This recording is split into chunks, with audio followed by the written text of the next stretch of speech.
السلام علیکم و رحمت الله و برکاته. دوستان عزیز، میخوایم یک گزارش امی دعوت خود بر شما بدم. ما هر شنبه و یک شنبه اینجا در مال میاییم و در داونتاون میریم برای دعوت بر اسلام که مردم را بر اسلام دعوت بکنیم. همه قسم میزای ما در دیگه شهرهای همجوار قرار داره که مثلا 20 دقیقه، نیم ساعت یا یک ساعت از اینجا فاصله داره. ما یک گزارش تهیه کردیم که چقدر مردم غیر مسلمان اسلام را در سال گذشته قبول کردن.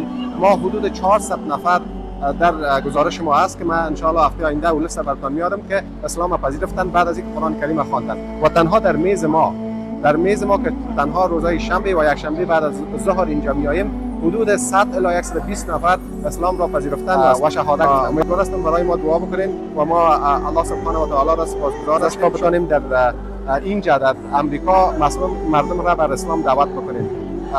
دیگه تقاضای دعا شما دارم، برای ما دعا بکنین.